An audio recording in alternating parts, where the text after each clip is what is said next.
আসসালামু আলাইকুম। এসএসসি 2025 সালের পরীক্ষার্থীরা 2025 সালে সবথেকে বেশি পরিমাণ রেজাল্ট খারাপ হয়েছে। বিগত বছরগুলোর পরিসংখ্যান যদি আমরা হিসাব করি তাহলে 25 সালে রেকর্ড পরিমাণ শিক্ষার্থী পরীক্ষায় ফেল করেছে এবং খারাপ রেজাল্ট করেছে। এত পরিমাণ ফেল আসলে কেউ কল্পনাও করে নাই যে এসএসসির মতো একটা পরীক্ষাতে এত পরিমাণ ফেল যাবে। সাধারণত ফেল বলতে আমরা মনে করতাম মানে এতদিন আমরা ফেলের উদাহরণ দিতাম এইচএসসি পর্যায়ে 4 লক্ষ 5 লক্ষ শিক্ষার্থী ফেল যায়, 3 লক্ষ শিক্ষার্থী ফেল যায়। এসএসসি পর্যায়ে যে এত লক্ষ শিক্ষার্থী ফেল যায় এইটাই হয়তোবা ইতিহাসের প্রথমবার। প্রত্যেকটা শিক্ষার্থীর মন খারাপ, কেউ এ প্লাস না পেয়ে মন খারাপ, কেউ গোল্ডেন এ প্লাস না পেয়ে মন খারাপ, কেউ ফেল করে মন খারাপ। তো যার যে কারণেই মন খারাপ সবার এখন ফোকাস একটা জিনিসের উপর, সেটা হচ্ছে বোর্ড চ্যালেঞ্জ। কারণ কি, আমরা যদি রেজাল্ট পরিবর্তন করতে চাই, আমরা যদি ফেল থেকে পাস করতে চাই, এ মাইনাস থেকে এ প্লাস পেতে চাই, এ থেকে এ প্লাস পেতে চাই, বা এ প্লাস থেকে গোল্ডেন প্লাস পেতে চাই, যেমন রেজাল্টই আমরা করতে চাই না কেন, একটাই মাধ্যম বা একটাই সুযোগ আছে, সেটা হচ্ছে বোর্ড চ্যালেঞ্জ। আর হ্যাঁ, যারা এখনো আমাদের টার্গেট এইচএসসি 27 কোর্সে ভর্তি হয় খুবই দ্রুত করো, কারণ কি একটা মাত্র কোর্সই আজকের পর থেকে তোমাদের পরবর্তী এইচএসসি জার্নি একেবারে সহজ করে দিবে। এই কোর্সে তুমি বোর্ড চ্যালেঞ্জ বিষয়ক A to Z গাইডলাইন পাবে, কলেজ ভর্তি বিষয়ক A to Z গাইডলাইন পাবে, যেগুলো তোমাকে পছন্দের কলেজ পেতে সহযোগিতা করবে, কলেজে উপবৃত্তি ভর্তি সহায়তা বিষয়ক A to Z গাইডলাইন পাবে, যেগুলো তোমাকে উপবৃত্তি এবং ভর্তি সহায়তা পেতে সহযোগিতা করবে। এবং মেইন আকর্ষণ হচ্ছে এইচএসসি পর্যায়ের সকল গাইডলাইন প্লাস সাজেশন এই একটা মাত্র কোর্সেই পাবে। এইচএসসি পর্যায়ে প্রতি বছর লক্ষ লক্ষ শিক্ষার্থী ফেল করে, আমরা চাচ্ছি সেই ফেলের হারটা একেবারে নিম্ন পর্যায়ে নেমে আসুক, এবং এই কোর্সটি তোমার কলেজ ভর্তি এবং এইচএসসি পর্যায়টা আজকের পর থেকে একেবারে সহজ করে দিবে ইনশাআল্লাহ। উপরে আমাদের যে নাম্বারটা দেওয়া আছে এই নাম্বারে 100 টাকা সেন্ড মানি করে এই নাম্বারে হোয়াটসঅ্যাপে আমাকে জানাবে সেন্ড মানি করেছি, সাথে সাথে তোমাকে গ্রুপে যুক্ত করে নিব, এবং তখন থেকেই তোমার প্রস্তুতি শুরু হয়ে যাবে। যদি আমার ভাগ্য ভালো থাকে বোর্ড চ্যালেঞ্জ করলে প্রচুর পরিমাণ শিক্ষার্থী রেজাল্ট পরিবর্তন হবে। যদি ভাগ্য ভালো থাকে ইনশাআল্লাহ ওর ভিতর আমিও একজন হব। এই জন্য শেষ সুযোগটাকে আমরা কেউ হাতছাড়া করতে চাই না। আজকের ভিডিওতে বোর্ড চ্যালেঞ্জ করার টোটাল প্রসেস বা নিয়মটা দেখিয়ে দিব।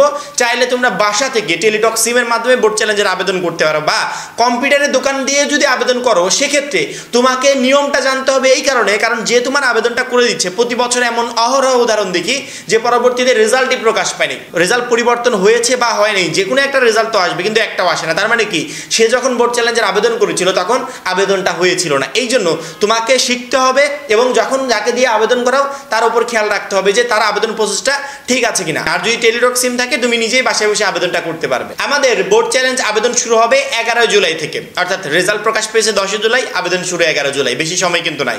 এই 11 জুলাই থেকে আবেদন চলমান থাকবে 17 জুলাই পর্যন্ত।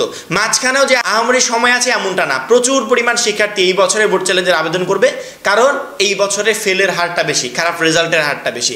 সেক্ষেত্রে প্রত্যেকটা শিক্ষার্থীর উচিত দেরি না করে দ্রুত গতিতে বোর্ড চ্যালেঞ্জের আবেদনটা করে ফেলা। 11 জুলাই থেকে 17 জুলাইয়ের ভিতরে আমরা ইনশাআল্লাহ বোর্ড চ্যালেঞ্জের আবেদন করতে পারবো। এবং আবেদন করার নিয়ম হচ্ছে, যদি কারো কাছে টেলিটক সিম থাকে তাহলে সে আবেদনটা যেভাবে করবে, বা যদি কম্পিউটারের দোকান থেকে আবেদন করতে চাও তারা যে আবেদনটা করছে সেই আবেদনের সাথে তোমার জানা আবেদন প্রসেসটা তুমি যেভাবে মিলাবে।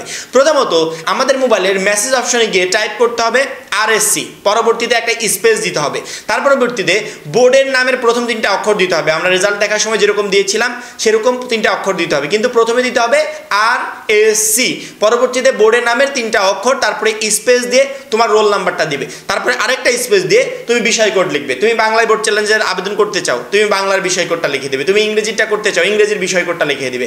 কেউ যদি আমাদের তো আলাদা করে করার সুযোগ নাই, যেহেতু বাংলার 2টা রেজাল্ট একসাথে আসে, সেক্ষেত্রে 2টা আমাদের একত্রে করতে হবে এবং 2টারই ফি দিতে হবে। এই জন্য তোমাকে বাংলা প্রথম দ্বিতীয় 2টারই সাবজেক্ট কোডটা আছে, এই কোডটা তোমাকে দিয়ে দিতে হবে। বা শুধুমাত্র বাংলা বলতে বাংলা প্রথম দিলাম এমনটা না, ইংরেজি বলতে ইংরেজি প্রথম দিলাম এমনটা না, যেগুলো একত্রিত করা ওইগুলো 2টাই তোমাকে দিতে হবে। 2টাই বিষয় কোড দিয়ে পরবর্তী তোমাকে সাবমিট করতে হবে। প্রথমে লিখবে RSC, তারপরে একটা স্পেস, বোর্ডের নামের প্রথম 3টা অক্ষর, তারপরে আরেকটা স্পেস, তারপরে রোল নাম্বার, তারপরে বিষয় কোড, অর্থাৎ যেই সাবজেক্টে বোর্ড চ্যালেঞ্জের আবেদন করতে চাও সেই সাবজেক্টের বিষয় কোডগুলো দিবে। যদি একাধিক হয় তাহলে একাধিক বিষয় কোড কমা দিয়ে দিবে। পরবর্তীতে 16222 নম্বরে তোমার টেলিটক সিম দিয়ে একটা মেসেজ পাঠিয়ে দিবে। তোমার মেসেজ পাঠানোর পরপরই ফিরতি একটা SMS বাবদ কত টাকা কেটে নেওয়া হবে তা জানিয়ে একটি পিন প্রদান করা হবে। অর্থাৎ তুমি যখনই টেলিটক সিম দিয়ে প্রথম ইনফরমেশনগুলো দিয়ে একটা SMS পাঠালে তৎক্ষণাৎ তোমার মোবাইলে আরেকটা SMS আসবে। SMSটা আসবে এবং তুমি যেই সাবজেক্টগুলো বোর্ড চ্যালেঞ্জের আবেদন করতে চাও সেই সাবজেক্ট বাবদ কত টাকা তোমাকে দিতে হবে বা মোবাইল থেকে কেটে নেওয়া হবে, অর্থাৎ টেলিটক সিমে তোমার টাকাটা থাকতে হবে, সেই সিম থেকে কত টাকা কেটে নেওয়া হবে সেটা তোমাকে জানিয়ে দিবে। পাশাপাশি একটা পিন নাম্বার তোমাকে জানাবে, এই পিন নাম্বারটা টাকা পেমেন্টের সময় তোমার প্রয়োজন হবে। এখন যেই টাকার পরিমাণটা তোমার মোবাইলে মেসেজ অপশন থেকে কেটে নেওয়া হবে, তুমি যদি সেই টাকা পরিশোধ করতে যদি সম্মত থাকো বা তোমার টেলিটক সিমে যদি সেই টাকাটা থাকে, তাহলে তুমি আবারও মোবাইলের মেসেজ অপশনে যাবে। মেসেজ অপশনে গিয়ে পুনরায় টাইপ করবে RSC, পরবর্তীতে লিখবে ইয়েস, এবং তোমার মোবাইলে যে মেসেজটা আসছে সেখানে একটা পিন নাম্বার দেওয়া আছে, পরবর্তীতে সেই পিন নাম্বারটা দিবে এবং তোমার মোবাইল নাম্বারটা, আবারও বলছি মোবাইল নাম্বারটা যে কোনো মোবাইল নাম্বার, মানে টেলিটক যে দিতে হবে এমনটা না, টেলিটক দিয়ে আবেদন করবে কিন্তু মোবাইল নাম্বার যে কোনো মোবাইল নাম্বার দিতে পারবে। এই মোবাইল নাম্বারটা অনেক গুরুত্বপূর্ণ, কারণ কি পরবর্তীতে তোমার মোবাইলে যে মেসেজটা আসবে রেজাল্ট পরিবর্তন হয়েছে বা হয়নি এই মোবাইল নাম্বারে আসবে। মোবাইল নাম্বারটা বুঝে শুনে ভালো করে মিলিয়ে দিবে, পরবর্তীতে মোবাইল নাম্বার ভুল থাকলে কিন্তু রেজাল্ট আসবে না। প্রথমত টাইপ করবে RSC, পরে স্পেস দিয়ে পরে লিখবে ইয়েস, তারপরে যে পিনটা আসছে তোমার মোবাইলে সেই পিনটা দিবে, পরবর্তীতে স্পেস দিয়ে তোমার মোবাইল নাম্বারটা দিবে এবং পুনরায় তুমি 16,222 নম্বরে SMS-টা সেন্ড করে দিবে। তোমার কাজ শেষ, বোর্ড চ্যালেঞ্জ আবেদন হয়ে গেছে, অর্থাৎ তোমাকে আর কোনো ধরনের টেনশন করতে হবে না।